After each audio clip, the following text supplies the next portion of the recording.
কিছু মানুষকে দেখবেন এদের কোনো ফ্রেন্ড সার্কেল থাকে না, পরিচিতি থাকে না। বাসার মানুষজনের কাছেও এরা তেমন গুরুত্বপূর্ণ নয়। ঘরে আছে নাকি নেই সেইটাও টের পাওয়া যায় না। বাপ মায়ের কোনো হম্বিতম্বি কিংবা গালগল্প নেই এদের নিয়ে।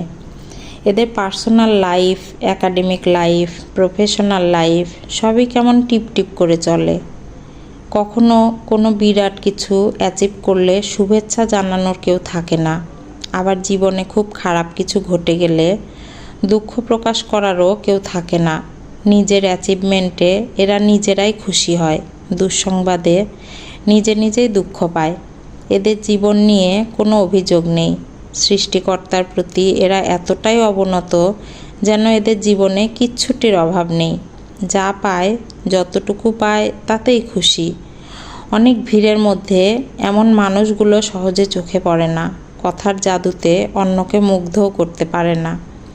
এদের সামনে অন্য কেউ কথা বললে এরা তাল মিলিয়ে হাসে, কেউ কাঁদলে মুখে দুঃখ ফুটিয়ে তোলে।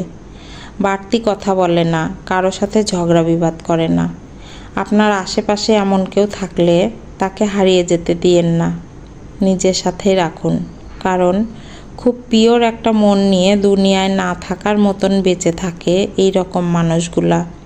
এরা এক একটা হাসনাহিনার ফুল। কলমে ইসরাত জাহান আশরাফি, কণ্ঠে লাবণী সাহা। কিছু মানুষকে দেখবেন এদের কোনো ফ্রেন্ড সার্কেল থাকে না, পরিচিতি থাকে না। বাসার মানুষজনের কাছেও এরা তেমন গুরুত্বপূর্ণ নয়। ঘরে আছে নাকি নেই সেইটাও টের পাওয়া যায় না। বাপ মায়ের কোনো হম্বিতম্বি কিংবা গালগল্প নেই এদের নিয়ে। এদের personal life, academic life, professional life সবই কেমন টিপ করে চলে। কখনো কোনো বিরাট কিছু অ্যাচিভ করলে শুভেচ্ছা জানানোর কেউ থাকে না। আবার জীবনে খুব খারাপ কিছু ঘটে গেলে দুঃখ প্রকাশ করারও কেউ থাকে না। নিজের অ্যাচিভমেন্টে এরা নিজেরাই খুশি হয়, দুঃসংবাদে নিজেই দুঃখ পায়। এদের জীবন নিয়ে কোনো অভিযোগ নেই।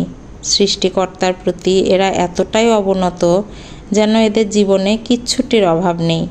যা পায়, যতটুকু পায় তাতেই খুশি। অনেক ভিড়ের মধ্যে এমন মানুষগুলো সহজে চোখে পড়ে না। কথার জাদুতে অন্যকে মুগ্ধও করতে পারে না।